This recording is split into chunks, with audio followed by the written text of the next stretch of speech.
Tanghali na sa alas 5:20 ng umaga nang nag-take off kami mula sa kilometer 0. Sinadya namin na tanghali na umalis para hindi masyadong pwersado ang galawan dahil parehas pa kaming puyat at kulang sa tulog mula sa mga kanya-kanyang trabaho at gawain sa bahay. Ganda ng sunrise, grabe, orange na orange. Sunrise is real. Kakaiba ang team ng umaga ngayon mula sa kalangitan. Tanaw na tanaw mo ang napaka-pleasing na tanawin ng langit mula sa magkahalong kulay na nag-aagawan dahil sa papasikat na haring araw. Grabe. Parang hindi na kompleto ang ang buhay ko pagka walang rides. Grabe, sarap magmotor.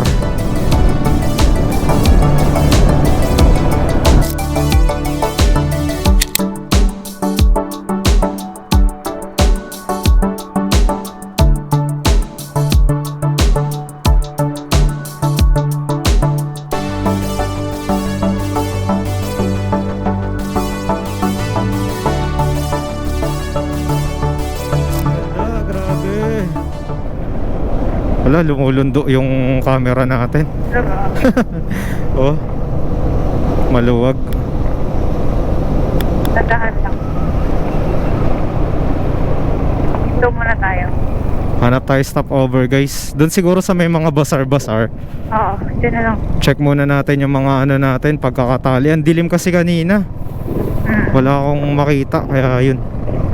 Double check natin, mahirap na. Baka may kumalas.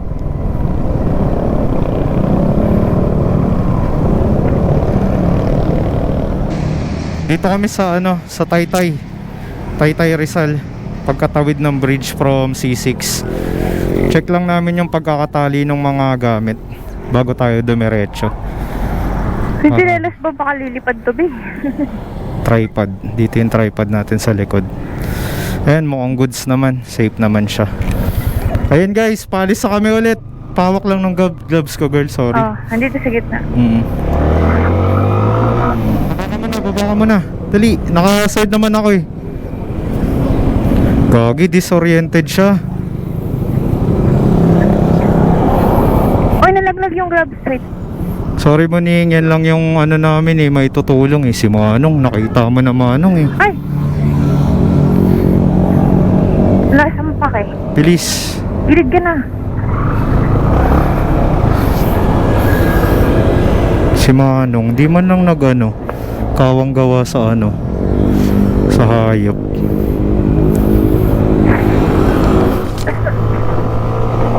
Alas 6:24 na ng umaga nang mapasok namin ang highway ng Marilake. Sa Shell boso-boso naman ang kasunod na hinto para mag-top up ng hangin at gasolina sa motor.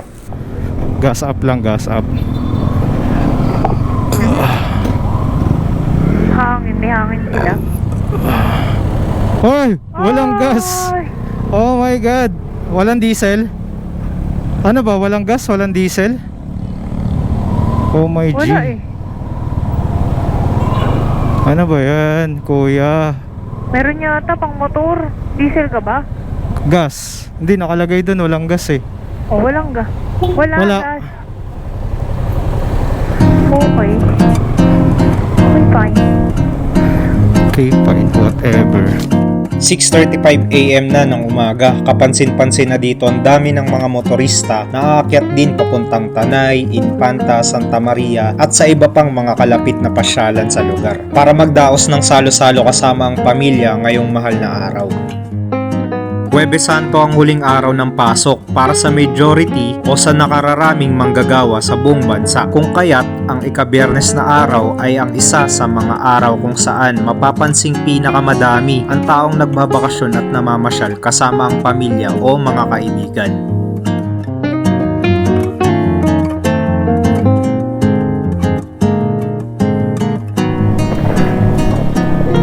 Thank you Lord, wala mga kamote. Mababait yung mga kasabay namin ngayon. Sana hanggang pauwi mababait pa rin.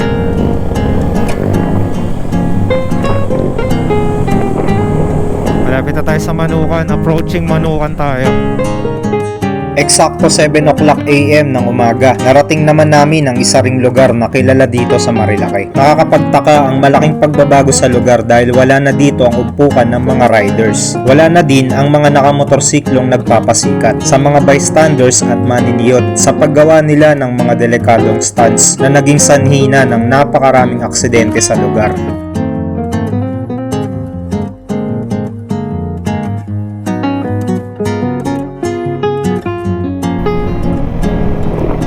Grabe oh, modern na, ang daming commercial. Nagmumukha ng Tagaytay dito, no? Oo. Siguro mga ilang taon pa, no? Yung mga gilid nito, may mga ano na rin, hotel, no? Oo. Otto. Fast food, Starbucks. Wala na, si Sierra Madre. Pinasok na ng mga elitista. Na commercialize na, no? Pagkalagpas ng Cuyambay, narating naman namin kasunod ang intersection ng Sampaloc sa Tanay Rizal. Dito na kami nakapag-top up ng gasolina dahil wala namang ibang gasoline station sa Marilaki after ng Shell Boso-Boso kundi ito lang.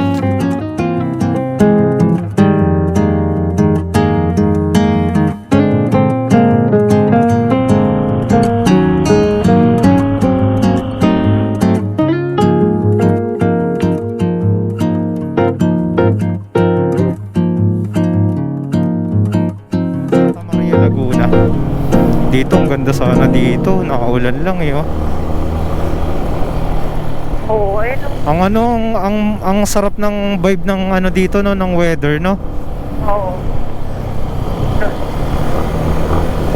Kami nasiraan.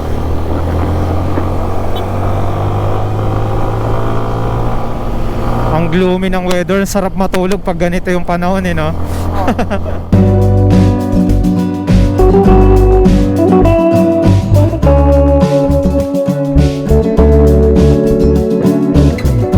Ano ng hangin.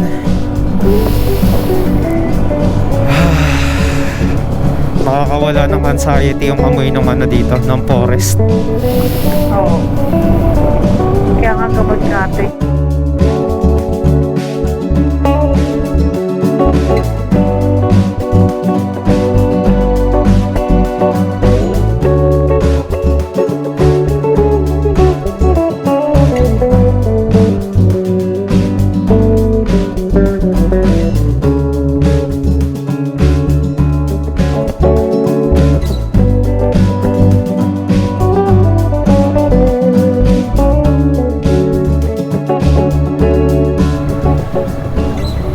Grabe, ang majestic, oh. Oo.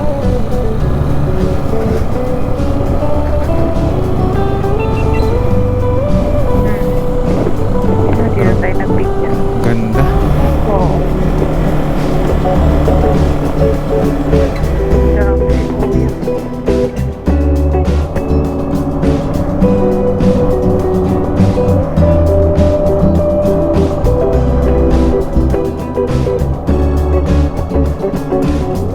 Oo. Grabe. Grabe ang kapal ng pag. Ayun na. Kilometer 90 na tayo, guys. Kilometer 90. Ayan na, ang daming tao. Oh my God. Gagi. Grabe ang kapal ng pag, oh. Grabe dun, oh, girl, oh. Kapal, oh. Video ano ba? Oh, naka-rolling ako. Ah, sige. Grabe ang kapal ng pag dito. Siguro mga ano temperature ngayon 16 degrees. Grabe oh. Swerte ng mga nakatira dito pag summer season.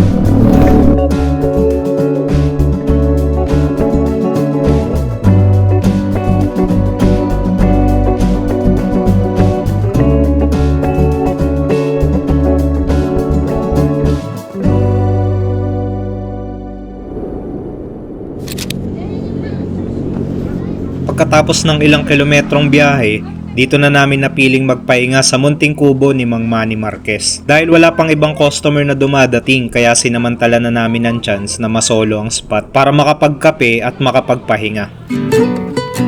ang Princess Diana Marquez Restaurant at ang Kubo Kapihan ni Kuya Manny Marquez. Simple lang ang kubo ni Kuya Manny. Gawa sa kahoy ang mga haligi, yero naman ang bubungan. Ito ay napapagitnaan ng malawak na espasyo sa likurang bahagi nito at ang kalsada naman ng marilaki sa kanyang harap. Si Mang Manny ang owner ng Kubo Kapihan at Princess Diana Restaurant na nasa mismong harapan lamang nito. Ang eksaktong lugar ay matatagpuan dito sa Sitio Camagong, Real Quezon. Ito ay kalapit ng mga kilalang restaurant dito sa taas na parte ng kanilang komunidad gaya ng Jariel's Peak.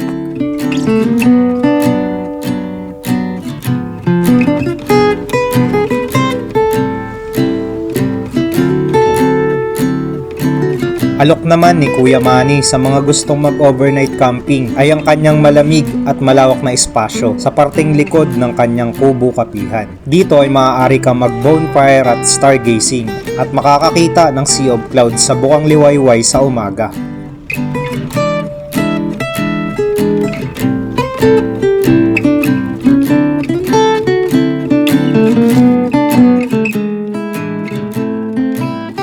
Hindi ito ang unang beses na nakapasyal kami ng Real Quezon. Back in time 2018, una namin napuntahan ang restaurant ni Kuya Manny. Masarap din yung bulalo ni Kuya kasi way back 2018 kumain kami dyan. Galing kami ng Kuyambay, nag-camping kami. Yun yung parang first time namin or yung mga initial days namin na nag-uumpisa pa lang sa paglo-long ride. Gamit naming motor nun, yung pinakaunang-unang motor pa na nabili ko. First bike ko yun. So yun, dumaan kami dyan kila Kuya para kumain tsaka mag-stroll-stroll. Hindi na kami umabot dito sa part na to noon kasi yun nga yung motor ko, nag-aalangan ako sa engine power niya tsaka hindi siya condition that time. Kaya hindi ko ni-risk na babain pa tong lugar na to. Eventually naman, nung pagkalipas ng mga ilang taon, nakakapasyal-pasyal na kami, na penetrate na namin to tsaka na loop na rin namin. Actually maraming beses na kaming nakadaan dito sa lugar na to, hindi lang 3 or 4, sobrang dami na.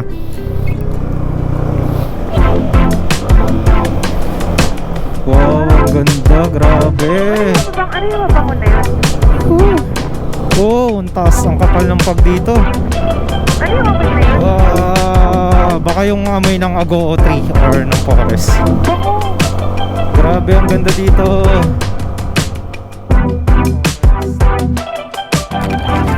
Yun guys, dito na kami sa Kerosep Bridge. Kerosep Bridge. Yung last time na punta namin dito, meron kaming binilihan ng pako, 2 bata na nag-aaway pa. 3 pala sila actually. Nag-aaway pa sila kasi yung isa yung nauna, yung isa umiiyak kasi yung isa lang talaga dapat bibilihan namin. Eh yung isa lumalapit. Tsaka yung another isa pang bata. Si isa umiiyak na kasi nauna daw siya. Dapat siya daw yung bilihan ko. Ginawa ko, inati-ati ko na lang yung pera para lahat sila mabilihan namin. So yun. Welcome to Kerosep Bridge. Yun guys, palabas na kami, paalis na kami dito sa Kerosep Bridge. Bali, stopover lang saglit. Salamat. Thank you. Okay, kayo naman. Tapos na kami guys. Uy. Okay. Dun sa Pinlock Falls, ewan ko, kung ano, hihinto pa tayo.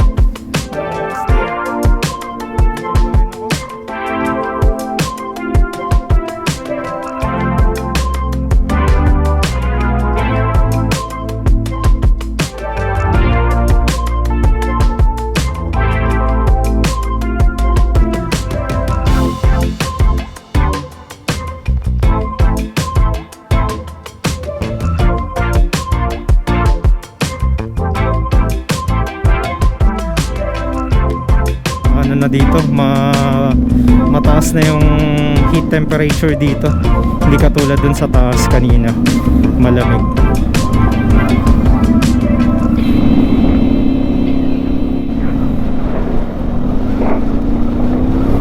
Wow, ang ganda.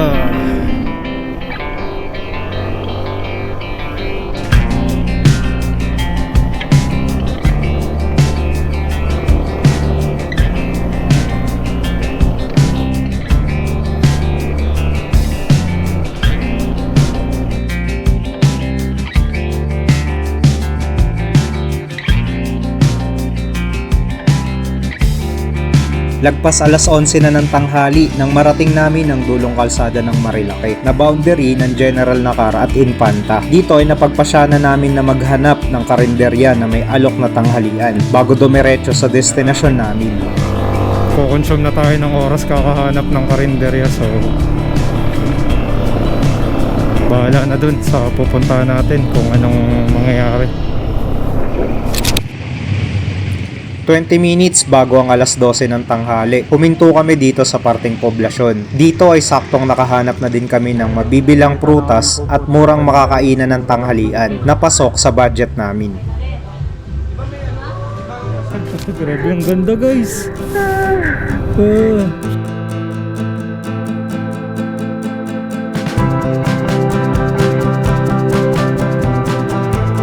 Grabe, sobrang ganda dito sa Real Quezon. Eh no? Ang ganda ng dagat, asul na asul. Tapos ang kalmado pa ng tubig, di ba? Ang kalmado ng tubig niya. Grabe, solid talaga dito. Sarap balik-balikan, no?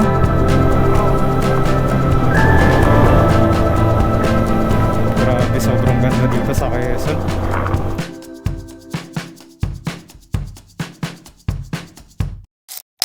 Bali, pupunta na kami kila Tita Leia sa Skylar Resort.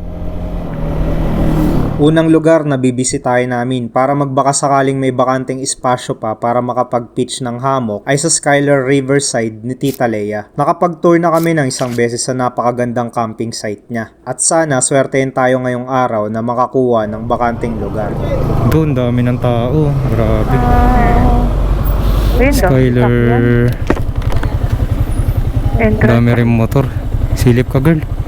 Ayun si kuya, oh. Ayun, oh. Nakaputing sombrero. Sabi mo dalawa lang tayo.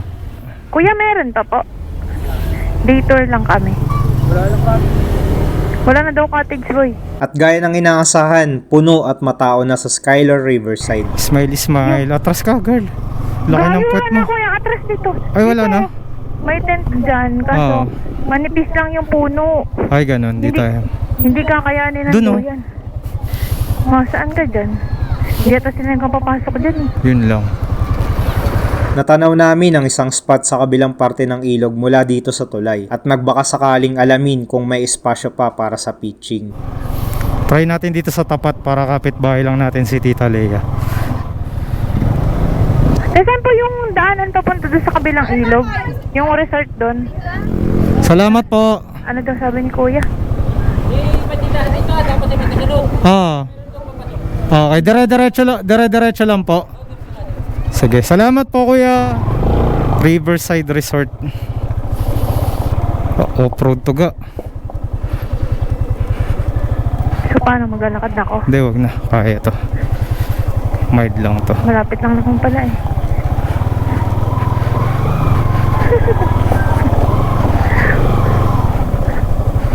Eko.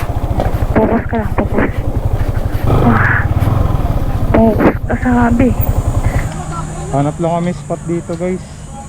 Mga hamukan, inaantok na kami. Hindi na namin Mailap pa kaya. din ang swerte, punuan at wala na din malilim na spot para sa pitching ng hammock dito sa katapat na ilog ng Skylar Resort. Tingin pa tayo doon sa bandang unahan.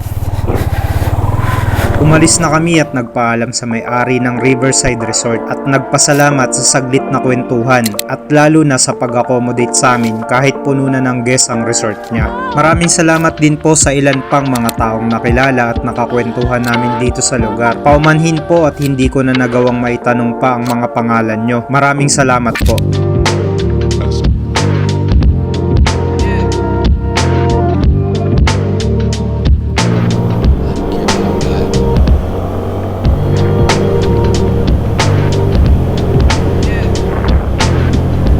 Bababay na namin yung yung ilog na yung second ilog na options natin. So far mukhang walang mga masyadong tao. Saan nga yun? Dito yung kanan yun, no? Oo. Girl, natatay na talaga ako, girl. Ayaw mo naman ako hawaan. Ayun guys, talagang na, ang sama na ng tiyan ko. Malapit na kami sa ilog. Mag-ano kami, magtatanong kami sa mga lokal dito, baka pwede kami makigamit ng banyo nila. Kasi wala, punong-puno talaga lahat ng resort. Grabe. Kung ano naman dito. Dator lang. Dito, pwede na dito. Wala nga lang CR. Diyan oh, sa ilalim ng tulay. Oh, wala kang Tingin mo. ano. Saan magkasabit ng ano? Ay, oo nga, ng hamok. Oo. Oo nga. No. Silong pa dito. Punuan. Pahinga muna tayo dito. Oo. Ha? Pagod na ako eh.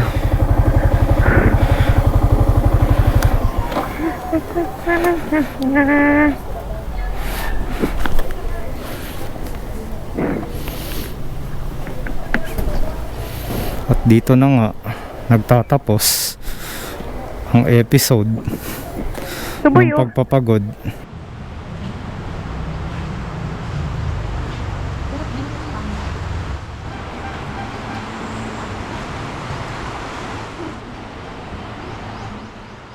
Shoutout dito kala ate, ang aesthetic ng CR nila, probinsyang probinsya. Success. Naka-evac na tayo guys. Problema naman natin ngayon is spot tsaka yung pagpapahingahan. Bayaran natin si ate. Simple lang bahay nila ate, maliit lang pero malinis. Saan natin pinta? Success. Shit. Grabe. Dito na lang kami spot, wala na talagang options. Set up kami dito ng chairs. Malamig pa. Okay na to. Kunin ko lang yung mga gamit. Or dito ko na lang ay lapit yung motor. Kaso baka kasi doon na lang, buhatin ko na lang dito papunta yung mga gamit. Tables lang naman pa kasi.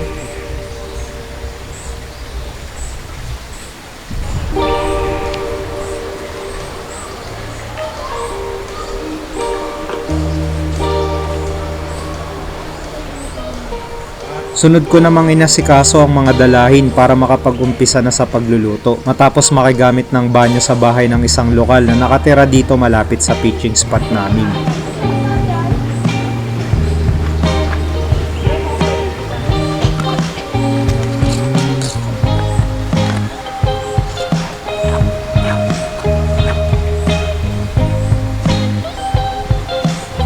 Food trip namin.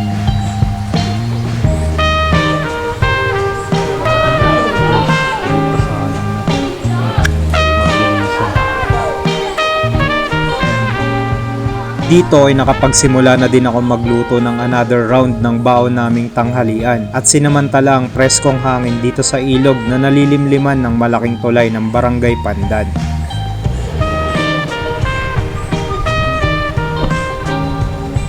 Pagkatapos kumain at magpahinga, muli kaming nakigamit ng palikuran sa bahay na pagmamayari ng nakilala naming lokal dito sa lugar. Pagkatapos ay naggayak na din kami ng mga dala naming gamit para maghanda na sa pag-uwi pabalik ng Maynila.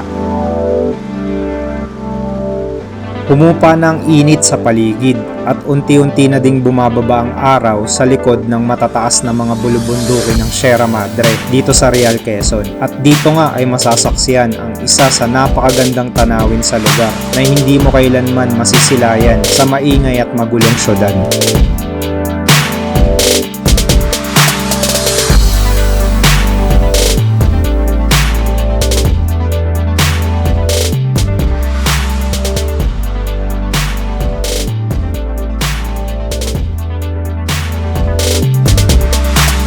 Matapos ang ilang oras na pananatili sa lugar, naisaayos na namin lahat ng mga gamit na dala namin. Nagpaalam at nagpasalamat na din kami kay Ate Manilyn sa pagpapatuloy sa amin sa kanyang munting bahay. Maraming salamat po Ate Manilyn at babawi po kami sa susunod na pagbabalik namin dito sa napakaganda niyong komunidad. Thank you po.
Sa ganun kasi ang mga pangyayari nagtatapos itong istorya ng maghapong paglilibot na ginawa namin mula Maynila hanggang dito sa probinsya ng Real Quezon. Isang buong araw ng panibagong karanasan na makakilala at makasama sa napakaigsi pero napakasayang oras ang iba't ibang tao na nagpadagdag lalo sa kulay ng istorya sa chapter ng adventure namin.